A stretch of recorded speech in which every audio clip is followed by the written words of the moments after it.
The SEO world is getting shaken by another Google spam update. On this episode of the show, we are breaking down Google's June 2026 spam update, which completed yesterday. We're talking about winners, losers, what to watch out for, and as a bonus, the top Parasite SEO platforms in June. This is from Search Engine Roundtable. The update only took about 2 days, and it is now done rolling out. It started on Wednesday, June 24th, 2026, around noon, then completed on June 26th, around 2 p.m. Eastern Time. This update felt like it started earlier than it was announced and felt more widespread than a typical Google spam update. All that Google said about this specific update was that it was a normal spam update. Google wrote, "This is a normal spam update and it will roll out for all languages and locations." So Google didn't really share a lot, but let me tell you, the SEO community shared a ton. An amazing post from Alex Groberman on X. Huge ramifications for brands across e-commerce, SaaS, financial services, etc. A few days ago, I wrote that Google appeared to be rolling out an unannounced update. A lot of sites were seeing weird movement. Some people were reporting 25% to 30% traffic drops. Some people were saying news sites were limping along, shops had slowed down, and traffic was becoming so unstable that it was hard to know what to do next. At the time, it was just an observation, but now Google has made it official. Google released the June 2026 spam update on June 24. It applies globally, it applies to all languages. Google is taking another swing at spam, and the timing is interesting. The May 2026 core update finished rolling out on June 2nd. Then we saw more unconfirmed volatility around June 19th. Now we have a confirmed spam update on June 24. So businesses are basically dealing with 3 weeks of Google volatility at the exact moment AI search is becoming more important. Google's own spam policies now explicitly mention attempts to manipulate generative AI responses in Google search. Basically, Google is policing traditional rankings and AI answer manipulation at the same time. The obvious losers are pretty easy to spot. The losers: sites built around scaled AI content with no real value, scraped content, stitched together articles, expired domains repurposed for unrelated commercial topics, thin affiliate pages,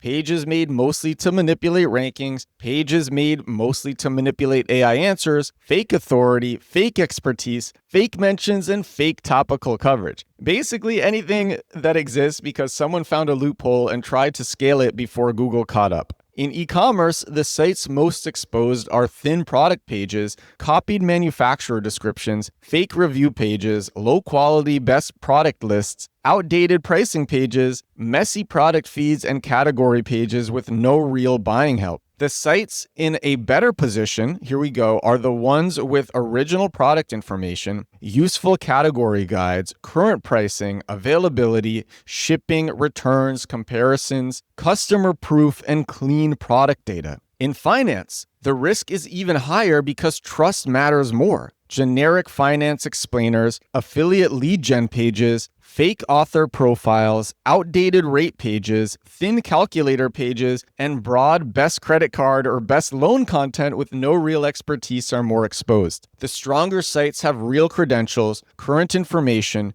transparent methodology, calculators that actually help, clear service pages, original analysis, and authority outside their own website. In SaaS, I love this post so much. In SaaS, the obvious losers are generic comparison pages, AI-written alternatives posts, programmatic feature pages, copied G2 style roundups, fake integration pages, and broad B2B content that says nothing new. The better positioned SaaS companies have pricing pages, use case pages, comparison pages, implementation guides, product documentation, case studies, customer results, and original data. And product documentation is so important. You want to have a lot of that out there. It really helps with AI, it helps with Google. It's so important. In education, I would be watching course aggregators, scholarship spam, doorway pages for every city or degree variation, generic career guides, and thin AI-written explainers. The stronger sites are likely the ones with actual school authority, clear program information, admissions details, outcomes data, faculty expertise, and helpful resources for real students. In local, the exposed sites are pretty obvious. Fake location pages, doorway city pages, review spam, inconsistent business information, thin service area pages, and local lead generation sites pretending to be real businesses. The stronger local businesses have real Google business profiles, reviews, local citations, useful service pages, local backlinks, clear contact information, and actual proof that they serve the area. In publishing and affiliate, the sites in trouble are the ones built around rewriting what already ranks. Thin explainers, generic news summaries, no original reporting, no testing, no data, no real opinion, and no reason for Google or an AI system to trust the page. The winners are the sites adding something new: reporting, analysis, experience, data, expert commentary, or genuinely useful research. So the category matters, but the pattern is mostly the same. Google is asking whether the page deserves to be used, trusted, cited, and shown inside a search experience that is becoming more AI-driven every month. The message boards are already showing the usual pattern. Some people are watching Search Console all day. Some are saying the back-to-back updates are frustrating because they were still trying to figure out what happened in May. Some are saying they have seen drastic fluctuations for at least 2 weeks. Some are asking whether the problem is rankings, impressions, clicks, discover, SERP layout, or AI answers. A traffic drop does not always mean one thing anymore, though. If impressions drop, Google may be showing your pages less often. If rankings drop, Google may have reassessed your pages. If clicks drop while rankings look stable, the search results page itself may have changed. AI overviews, more ads, more answer content, more forum results, more Google-owned surfaces, and more zero-click behavior can all reduce traffic even when a site still technically ranks. Such a great post from Alex Groberman. Then jumping over to Reddit, a user, Jamie Anton, said that this has been one of the worst SEO weeks he's had, period. He's in the HR and B2B niche. He also has a horror blog. B2B is very broad, but I always see a lot of volatility in HR and blogging. If he's doing Google Discover, he could get a lot of volatility with Google Discover on his horror blog. We did a deep dive on Google Discover on yesterday's episode of the show. So good. Episode 1088 of this podcast. Google Discover is the biggest traffic opportunity. SEOs are missing. 1 billion clicks proven. If you didn't make it to the end of that episode, my guest, Guillaume, shares revenue numbers. He shares making 52,000 euros in a day, over 500,000 euros in a month. It is a really awesome episode going deep if you're not familiar with how to get traffic from Google Discover. Glenn Gabe shared some mega posts. He said, health and medical site booms with the March 2026 core update, then drops with the May 2026 core update, then surges again with the mid-June volatility. Google has been active, very active. He shares later on there's another hyper YMYL site that was surging after getting hit the past few updates. He also said, I ran the visibility reporting for nearly 2,000 sites that have been previously impacted by spam updates,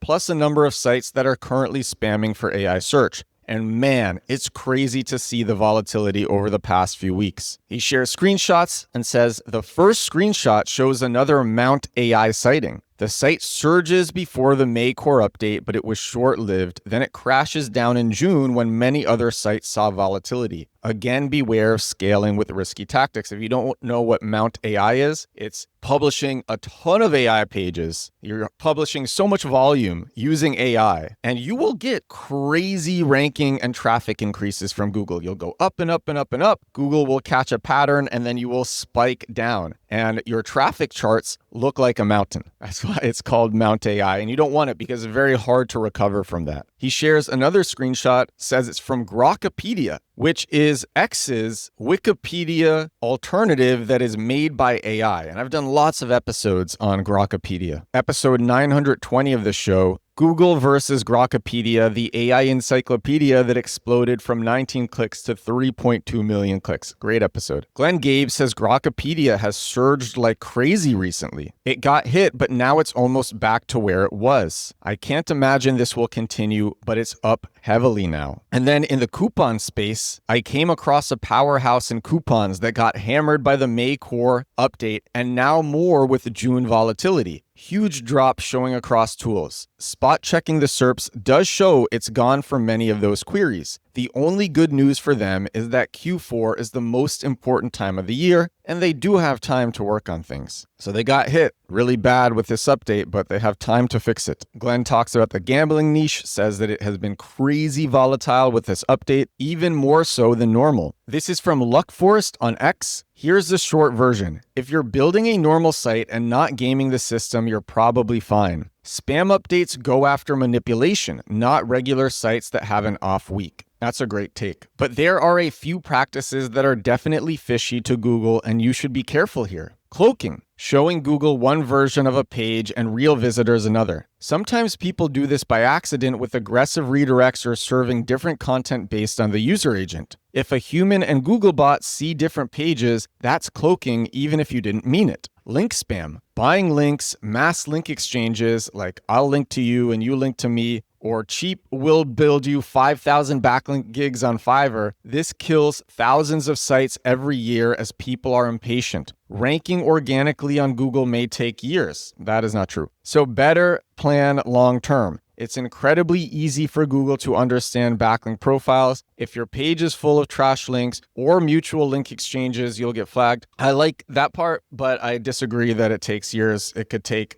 honestly, weeks. It could take days. It could be super fast. It could take a month or two, but definitely not years. If it's taking years, you did something wrong. It's not going to take years. I once ranked above, I always share the story, I ranked above the New York Times in less than 5 minutes after publishing my page. Published my page, 5 minutes later, I was ranking number 1 above the New York Times for my target keyword. So definitely not years. This poster says, being reckless with links is the easiest thing to F your page up. Google knows exactly which links are quality and which are spam. Keyword stuffing. Keyword stuffing is a big problem. I still see it all the time. People do it by accident. It is a big problem. Cramming the same keyword everywhere, listing 30 cities you serve, repeating phrases until the sentence stops sounding human. Old trick, still common, still penalized. If you read a paragraph out loud and it sounds unnatural, that's the tell. Huge tip is read your SEO pages out loud. Read all the writing on your site out loud. Read it out loud. It makes such a huge difference. I'm telling you. I do that for every single page on my site. For the company that I'm funding that's growing off my method of SEO, the operator who's doing SEO does that for everything that he writes. It's so important. My editor for this podcast, when we put writing on the screen,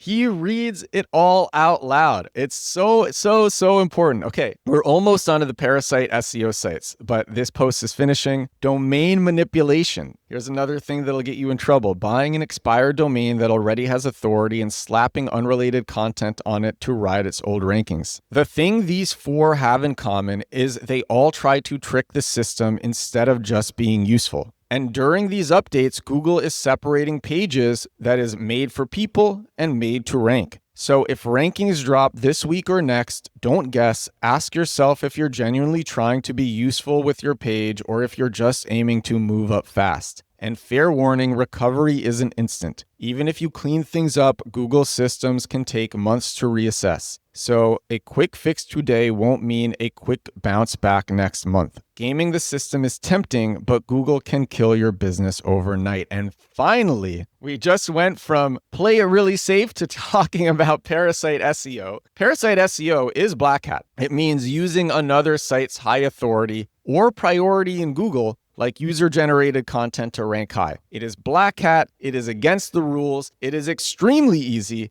and people do it all the time. I'm not gonna say whether or not I have done it. It's super easy. People do it all the time. So if you ever see a Reddit post with a keyword, like an obvious keyword in it, that's Parasite SEO, and it's ranking on Google. That's Parasite SEO. So here are the top best Parasite SEO sites in June this year. This is from Charles Float, friend of the podcast, legendary black hat. He's been on the show many times, and he'll be back many times. Charles is awesome. So the top Parasite SEO sites in June: Reddit, Trustpilot, YouTube. YouTube is really crazy. The ease with which YouTube videos rank in Google and get cited by AI. YouTube, Facebook, press releases, PR Web, Yahoo Finance, access Medium, GitHub, like docs and repos, Notion, select use cases, Substack, Quora, which is very niche dependent, Vocal Media, Yelp, Google Sites plus AWS sites, and PDF sites. And Charles says this works for traditional SEO, AI SEO, online reputation management, and a lot more. And you know what? Here's an example of using Parasite SEO with LinkedIn, which LinkedIn is really good for Parasite SEO as well, to rank and manipulate an AI overview.